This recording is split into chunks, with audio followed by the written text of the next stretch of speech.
যখন জবান দিয়ে আমি রব্বুল আলামিনের পবিত্র কালাম তিলাওয়াত করতে থাকে, আমি আল্লাহর জবান আর বান্দার জবান একাকার হয়ে যাবে। বলেন সুবহানাল্লাহ।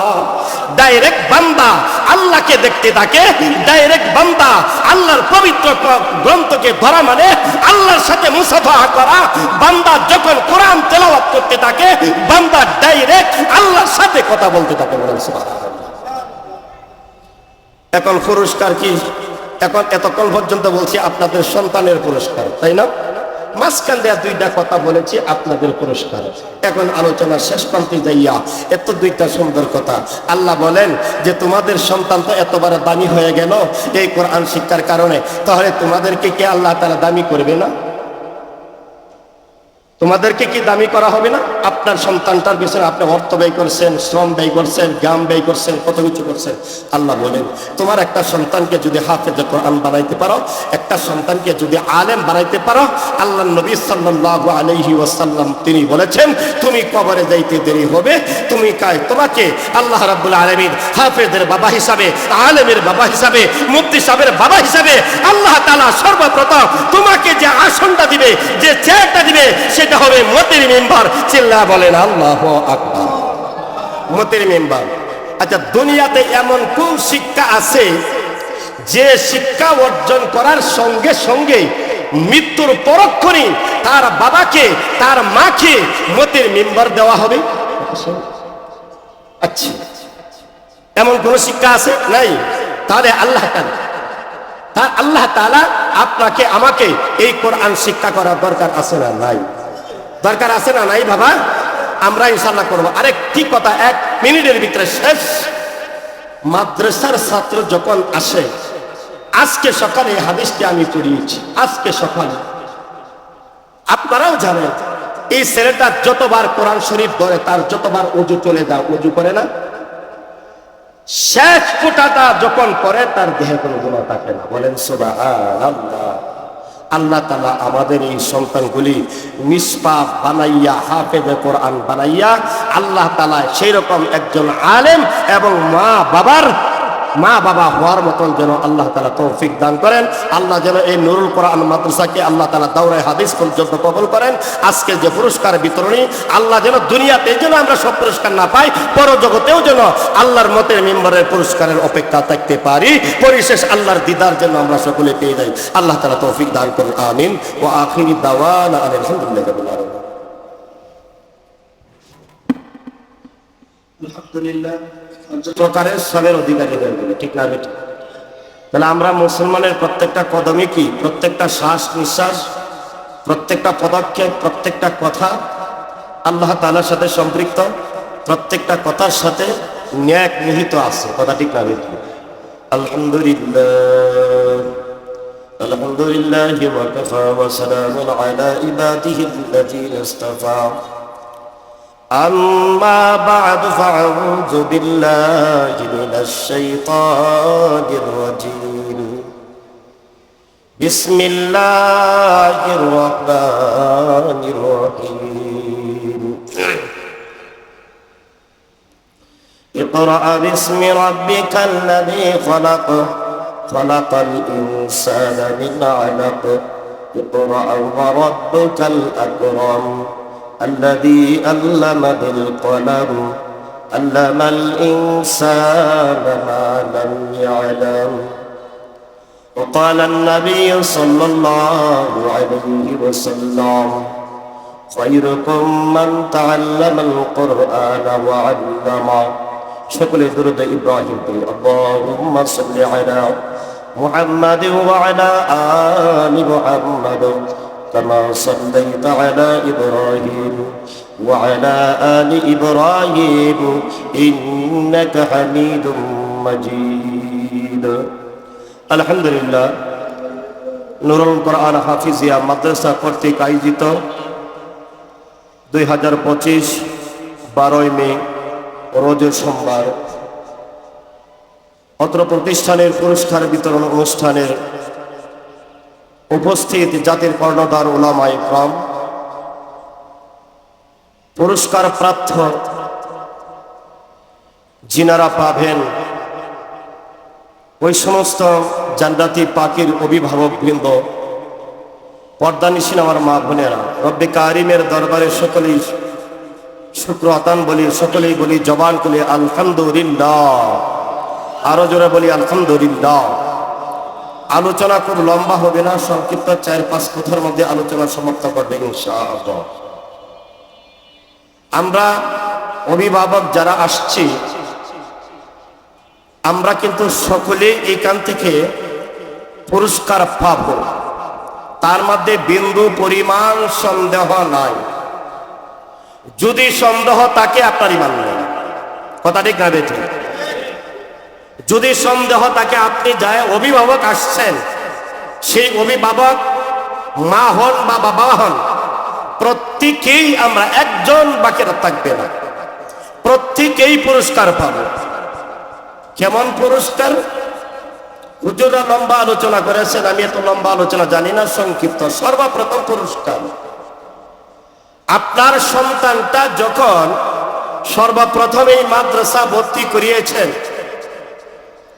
আপনার বাবা, আপনার ফ্যামিলির থেকে যদি কেহ জাহান্নামে থাকে, আর সেই ফ্যামিলির নাতি সম্পর্ক যদি হয়ে থাকে, সেই নাতিকে যদি প্রথম এই মাদ্রাসায় ভর্তি করিয়ে থাকেন, ভর্তি করার সঙ্গে সঙ্গে আপনার বাবার কবরের আযাব আল্লাহ তাআলা মাফ করে দিয়েছেন, বলেন সুবহানাল্লাহ। এটা হলো দাদাদের ক্ষেত্রে, নানাদের ক্ষেত্রে, চাচাদের ক্ষেত্রে। এক। 2 নম্বর, আপনি বাবা নাই, আপনার ওয়াইফ আপনার সন্তানটাকে মাদ্রাসায় ভর্তি করাইয়েছে, আপনার সন্তানটাকে মাদ্রাসায় ভর্তি করিয়েছে। সর্বপ্রথম ফরমের নামটা ফিলাফের সঙ্গে সঙ্গে উস্তাদের সম্মুখে যখন বলবে, আউযু বিল্লাহি মিনাশ শাইতানির রাজীম, বিসমিল্লাহির রহমানির রহিম। আল্লাহ রাব্বুল আলামিন আকাশ থেকে ফেরেশতাদেরকে ডাক দিয়া বলেন, ও আমার ফেরেশতারা, তোমরা তাকিয়ে দেখো, নুরুল কোরআন মাদ্রাসায় আমার ওই বান্দার সন্তানটাকে আমার পবিত্র গ্রন্থ পড়ার জন্য সে ভর্তি করিয়েছে। তার বাবা যদি জাহান্নামের মধ্যে থেকে থাকে, ওই সন্তানটার জবান দিয়া বিসমিল্লাহ বের হতে দেরি হবে, কিন্তু তার কবর থেকে মুক্তি দিয়ে জান্নাতের মেহমান বানাইতে দেরি করবে না। এর চেয়ে বড় আরো পুরস্কার কিছু আছে? বলেন, আছে? আপনার সন্তান ভর্তি করানোর সঙ্গে সঙ্গেই আপনি এই সন্তানটাকে তার মায়ের পেটে রাখা অবস্থায় আপনি চলে গিয়েছেন, কিন্তু আপনি চলে গিয়েছেন, আপনি জানেন না আপনার সন্তান মাদ্রাসাতে ভর্তি করাচ্ছে, কিন্তু আপনার অজানাবশত আপনার সন্তানকে মাদ্রাসাতে ভর্তি করানোর সঙ্গে সঙ্গে আপনার কবরের আযাব আল্লাহ তাআলা বন্ধ করে দিয়েছে, আপনাকে জান্নাতের মালিক বানিয়ে দিয়েছে। এটা হলো এক। দ্বিতীয়ত, আপনার সন্তানটা পুরস্কার দেখেন, আজকে আপনারা গার্জিয়ান যেরকম পুরস্কার নিতে আসছেন, এরকম ভাবে আপনার সন্তানগুলি সারাক্ষণ আল্লাহ রাব্বুল আলামিনের পক্ষ থেকে খাস মেহমান হিসাবে আল্লাহ রাব্বুল আলামিনের ফেরেশতাদের মাধ্যমে সারাক্ষণ তাদের পাহারায় নিয়োজিত রেখে আল্লাহ তাআলা সার্বক্ষণিক তাকে পুরস্কার দেওয়ার জন্য আল্লাহর কুদরতি ভাবে প্রস্তুত। তাকে চিল্লা বলেন সুবহানাল্লাহ। এক নম্বর, সন্তানটা যখন ঘর থেকে বের হলো, সঙ্গে সঙ্গে ফেরেশতা তার জন্য রহমতের চাদর নিয়ে আপনার ঘরের দরজায় হাজির হয়ে গেল। বলেন সুবহানাল্লাহ। এত আস্তে বললেন সুবহানাল্লাহ, জোরে বলেন সুবহানাল্লাহ। সঙ্গে সঙ্গেই রহমতের বরকতের চাদর নিয়ে আপনার ঘরের দরজায় হাজির হয়ে গেল। কেন হাজির হলো? আল্লাহর নবী সাল্লাল্লাহু আলাইহি ওয়াসাল্লাম বলেন, তলাবুল ইলমি ফারিদাতুন আলা কুল্লি মুসলিমিন ওয়া মুসলিমা। প্রত্যেকটা মুসলমান নারী নরনারীর উপর আল্লাহর পবিত্র গ্রন্থ শিক্ষা করা ফরজ। এই সন্তানটা যখন কোরআন শিক্ষার জন্য ঘর থেকে বের হয়, রহমতের ফেরেশতারা তার পায়ের নিচে আল্লাহ তাআলার রহমতের চাদর বিছায়া রাখে। যখন রাস্তা দিয়ে আসতে থাকি, আল্লাহ তাআলার রহমতের চাদরের উপর দিয়ে সে হেঁটে হেঁটে আসতে থাকে। যখন মাদ্রাসায় ঢুকে গেল, আর হুজুরের সম্মুখে বসিয়া বলতেছে, হুজুর আলহামদুলিল্লাহ কি রাব্বিল আলামিন। সে বলতেছে, লম্বা কথা লম্বা ইতিহাস যাওয়া যাবে না। যখন আপনার সন্তানটা রহমতের চাদরের উপর দিয়া মাদ্রাসায় প্রবেশ করলো, হুজুরের সামনে বসলো, আলহামদুলিল্লাহি রাব্বিল আলামিন বলতে আরম্ভ করলো, আমার আল্লাহ নিজে ডাক দিয়া বলেন, বান্দারে তোমার মর্যাদা আমি রব্বুল আলামিনের দরবারে যেরকম ভাবে বেড়ে গেছে, তোমার জবান থেকে কোরআনের আওয়াজটুকু বের হওয়ার কারণে তোমার বংশের সর্বনিম্ন 10 জন ব্যক্তির কবরের মর্যাদা আমি রব্বুল আলামিন বৃদ্ধি করে দিলাম। সুবহানাল্লাহ। দুনিয়া হাইসিয়ত এই সন্তানটা যদি আপনার ঘর থেকে বের হয়ে ইলম শিক্ষার জন্য মাদ্রাসা আসা মাঝখানে যদি ইন্তেকাল করে, আল্লাহর নবী সাল্লাল্লাহু আলাইহি ওয়াসাল্লাম বলেন, ওই সন্তানটা সাধারণ কোনো সন্তান নয়, এই সন্তানটা এমন দামি সন্তান, 7 জমিন 7 আকাশ একত্রিত করে এক পাল্লায় উঠালে যে পরিমাণে দাম হবে, আমার আল্লাহর নবী বলেন ওই সন্তানটা যদি এক পাল্লায় উঠানো হয়, ওই সন্তানের ওজন আল্লাহ রাব্বুল আলামিনের দরবারে বেশি হয়ে যাবে। সেই ডাইরেক্ট জান্নাতি কবরে যাইতে দেরি হবে, তার জন্য জান্নাতের বিছানা বিছাইতে দেরি হবে না, তার জন্য জান্নাতের দরজা খুলে যাবে। জান্নাতের 8টা দরজা তার জন্য করা হয়ে যাবে। জান্নাতের 8টা দরজা থেকে তাকে ডাকা হবে, আহলান সাহলান আহলান সাহলান, ও জান্নাতি মেহমান তুমি আমার দরজা দিয়া প্রবেশ করো। ওই জান্নাতের দরজা দিয়ে তাকে ডাকা হবে, তুমি আমার দিকে প্রবেশ করো, তুমি আমার দিকে প্রবেশ করো, আমার দিয়ে প্রবেশ করতে থাকো। এরকম আল্লাহর নবী সাল্লাল্লাহু আলাইহি ওয়াসাল্লাম বলেন, একজন মাদ্রাসার ছাত্র যখন রাস্তায় ইন্তেকাল করে, তার জন্য এত বড় উপটুকুন আল্লাহর নবী বলেন, তোমার সন্তান যখন কোরআন তিলাওয়াত করে তখন তোমরা শুনে রাখো, তোমার সন্তানের হাত পা অঙ্গগুলি আমি আল্লাহ তাআলার কাছে কত বড় দামি। সংক্ষিপ্ত আলোচনার মাধ্যমে বলতে যাইয়া এই কথাটা আপনাদেরকে বোঝাচ্ছি, বান্দা যখন কোরআনটাকে হাতে ধরে, আমার আল্লাহ বলেন বান্দার হাত আর আমি আল্লাহ তাআলার হাত একাকার হয়ে যাবে। বান্দার চোখ দিয়া যখন কোরআনের দিকে তাকায়, তখন ওই মাদ্রাসার ছাত্র চোখ আর আমি আল্লাহ তাআলার চোখ একাকার হয়ে যাবে। বান্দা যখন জবান দিয়ে আমি রব্বুল আলামিনের পবিত্র কালাম তিলাওয়াত করতে থাকে, আমি আল্লাহর জবান আর বান্দার জবান একাকার হয়ে যাবে। বলেন সুবহানাল্লাহ। ডাইরেক্ট বান্দা আল্লাহকে দেখতে থাকে, ডাইরেক্ট বান্দা আল্লাহর পবিত্র গ্রন্থকে ধরা মানে আল্লাহর সাথে মুসাফাহা করা। বান্দা যখন কোরআন তেলাওয়াত করতে থাকে, বান্দা ডাইরেক্ট আল্লাহর সাথে কথা বলতে থাকে। বলেন সুবহানাল্লাহ। এখন পুরস্কার কি? এখন এতক্ষণ পর্যন্ত বলছি আপনাদের সন্তানের পুরস্কার, তাই না? মাঝখান দেয়া 2টা কথা বলেছি আপনাদের পুরস্কার। এখন আলোচনা শেষ প্রান্তে যাইয়া এত 2টা সুন্দর কথা। আল্লাহ বলেন যে তোমাদের সন্তান তো এতবার দামি হয়ে গেল এই কোরআন শিক্ষার কারণে, তাহলে তোমাদেরকে কি আল্লাহ তাআলা দামি করবে না? তোমাদেরকে কি দামি করা হবে না? আপনার সন্তানটার পিছনে আপনি অর্থ ব্যয় করছেন, শ্রম ব্যয় করছেন, জ্ঞান ব্যয় করছেন, কত কিছু করছেন।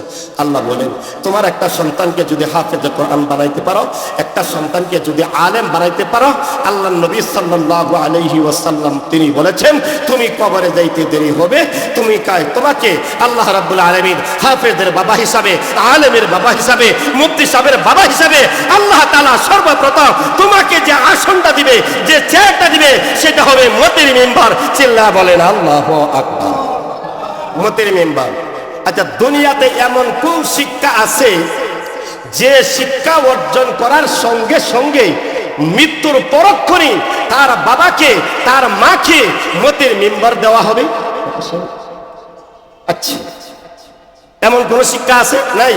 তাহলে আল্লাহ তাআলা আপনাকে আমাকে এই কোরআন শিক্ষা করার দরকার আছে না নাই? দরকার আছে না নাই বাবা? আমরা ইনশাআল্লাহ করবো। আরেক ঠিক কথা, 1 মিনিটের ভিতরে শেষ। মাদ্রাসার ছাত্র যখন আসে, আজকে সকালে এই হাদিসটি আমি পড়িয়েছি, আজকে সকালে আপনারাও জানেন এই ছেলেটা যতবার কোরআন শরীফ ধরে তার যতবার ওযু চলে যায়, ওযু করে না, শেষ ফোঁটাটা যখন করে তার দেহে কোনো গুনাহ থাকে না। বলেন সুবহানাল্লাহ। আল্লাহ তাআলা আমাদের এই সন্তানগুলি নিষ্পাপ বানাইয়া, হাফেজে কোরআন বানাইয়া, আল্লাহ তাআলা সেই রকম একজন আলেম এবং মা বাবার মা বাবা হওয়ার মতন যেন আল্লাহ তাআলা তৌফিক দান করেন। আল্লাহ যেন এই নুরুল কোরআন মাদ্রাসাকে আল্লাহ তাআলা দাওরায়ে হাদিস পর্যন্ত কবুল করেন। আজকে যে পুরস্কার বিতরণী, আল্লাহ যেন দুনিয়াতে যেন আমরা সব পুরস্কার না পাই, পরজগতেও যেন আল্লাহর মতের মিম্বরের পুরস্কারের অপেক্ষা থাকতে পারি, পরিশেষ আল্লাহর দিদার যেন আমরা সকলে পেয়ে যাই। আল্লাহ তাআলা তৌফিক দান করুন, আমিন। ওয়া আখিরি দাওয়ানা আলহামদুলিল্লাহি রাব্বিল আলামিন।